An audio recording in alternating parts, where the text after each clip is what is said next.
Bapak, Ibu, dan saudara sekalian yang terkasih dalam Tuhan. Selamat merayakan Hari Raya Jumat Agung di masa pandemi tahun 2021 ini. Saya akan mengajak Bapak Ibu merenungkan tentang sikap-sikap manusia terhadap kematian Tuhan Yesus. Nah, kita lihat yang pertama, yaitu sikap penjaga-penjaga kubur Yesus. Sebenarnya para penjaga ini adalah saksi hidup tentang kebangkitan Yesus. Merekalah yang merasakan gempa bumi yang hebat dan melihat malaikat menggulingkan batu besar. Mereka melaporkan secara detail kepada imam-imam kepala tentang kejadian kebangkitan itu dalam Matius 28 ayat 2 dan 11. Tapi sayang, mereka dibungkam mulutnya dengan uang. Matius 28 ayat 12b dan 13 berkata, "Dan sesudah berunding dengan tua-tua, mereka mengambil keputusan lalu memberikan sejumlah besar uang kepada serdadu itu dan berkata, 'Kamu harus mengatakan bahwa murid-muridnya datang malam-malam dan mencurinya ketika kami sedang tidur.' Uang memang bisa membungkam mulut manusia untuk jangan berkata kebenaran. Banyak juga saat ini orang meninggalkan dan mengkhianati Yesus demi uang dan jabatan. Uang juga bisa mempengaruhi keputusan pengadilan. Dan sekarang kita lihat yang kedua, yaitu prajurit-prajurit yang menyalibkan Yesus. Mereka membuang undi atas jubah karena jubah biasanya tidak berjahit. Bisa dikatakan mereka adalah penjudi. Ini tanda bahwa mereka tidak peduli dengan kesengsaraan Yesus di atas kayu salib untuk menanggung dosa. Seolah mereka ingin berkata, "Silahkan engkau mati, tapi kita terus hidup dengan judi dan dosa." Yang ketiga, kita lihat sikap kepala pasukan. Kepala pasukan yang memimpin penangkapan dan penyiksaan serta penyaliban Yesus berkata dalam Matius 27 ayat 54, kepada pasukan dan prajurit-prajuritnya yang menjaga Yesus menjadi sangat takut ketika mereka melihat gempa bumi dan apa yang telah terjadi, lalu berkata, "Sungguh, ia ini adalah Anak Allah." Kepala pasukan inilah yang melihat kejadian demi kejadian tentang penyiksaan dan penyaliban. Tapi belum pernah ia melihat orang yang disalib setenang ini. Bahkan dari mulut Yesus terucap kata-kata yang menyentuh hatinya. Dari mulut Yesus tidak pernah terlontar umpatan-umpatan, tetapi ucapan-ucapan yang manis dan menyejukkan, bahkan memohonkan pengampunan bagi yang menyalibkan. Dari cara matinya, tampaklah Yesus mati bukan sebagai penjahat yang layak disalib, tapi sebagai Anak Allah yang dikorbankan. Akhirnya dia percaya dengan sungguh bahwa Yesus adalah Anak Allah. Dari cara matinya, tampaklah Yesus mati bukan sebagai penjahat yang layak disalib, tapi sebagai Anak Allah yang dikorbankan. Akhirnya dia percaya dengan sungguh bahwa Yesus adalah Anak Allah. Karena belum pernah ada orang yang menderita dan mati dengan elegan, dan alam pun ikut berduka.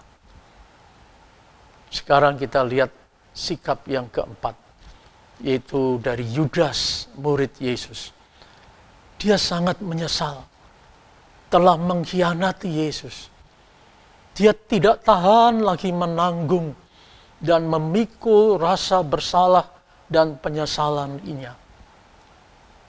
Rasa bersalah terus mengusik hati dan pikirannya melihat Yesus sang guru disiksa dan dijatuhi hukuman mati disalib.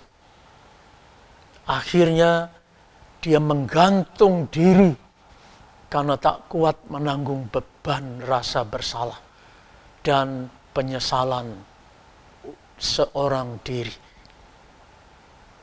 Siapa sanggup memikul penyesalan dan dosanya sendiri? Pasti tak ada yang sanggup. Itu sebabnya banyak orang bunuh diri sekarang ini. Yang kelima, sikap penjahat di sebelah Yesus. Penjahat yang disalib di sebelah Yesus tentu pernah mendengar atau melihat Yesus menolong dan menyembuhkan orang.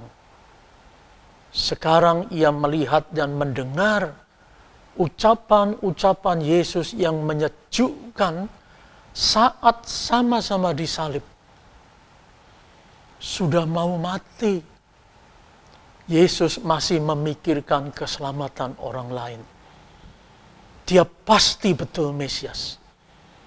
Itu sebabnya ia memberanikan diri menyapa Yesus. Penjahat itu tidak berani minta pengampunan karena ia sadar siapa dirinya.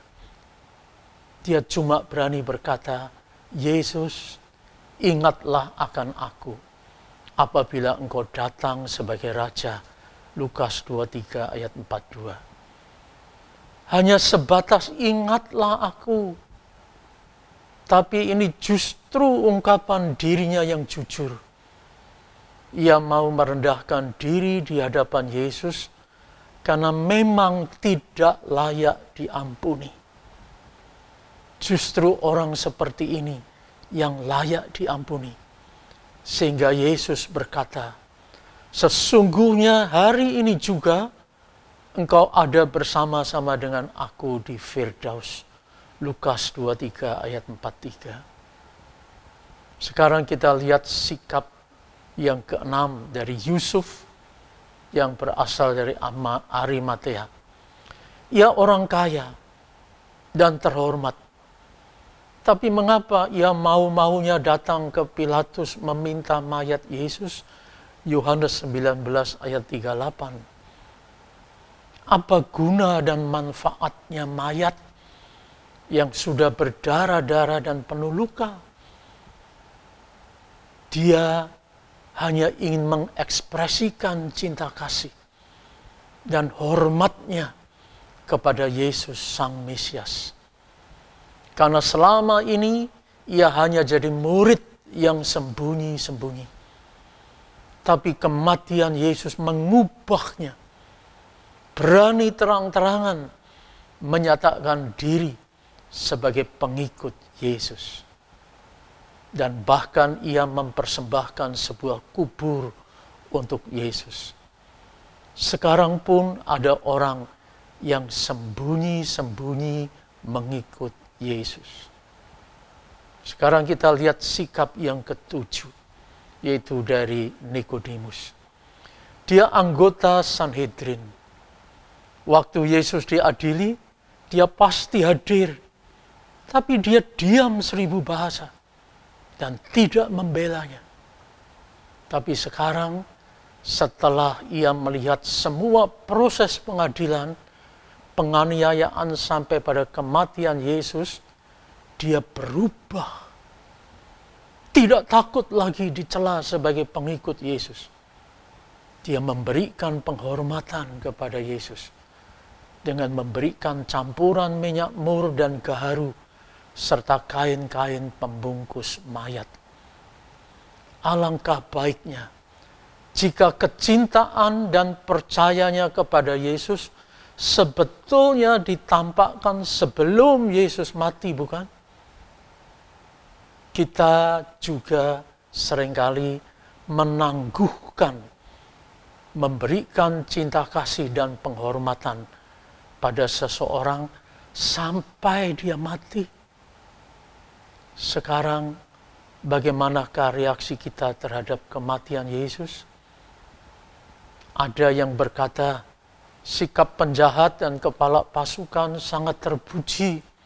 Ada yang berkata sikap Yusuf Arimatea dan Nikodemus. Silahkan Anda menilai di manakah diri Anda sekarang. Asal jangan seperti Yudas, jangan seperti penjaga kubur, dan jangan seperti prajurit-prajurit itu. Amin. Mari kita berdoa. Biarlah Tuhan di hari Jumat Agung ini kami boleh mengambil sikap yang benar terhadap kematian-Mu. Dan kami percaya Engkau mati karena kami. Dan Engkau mati untuk mengampuni dosa-dosa kami. Terima kasih. Amin.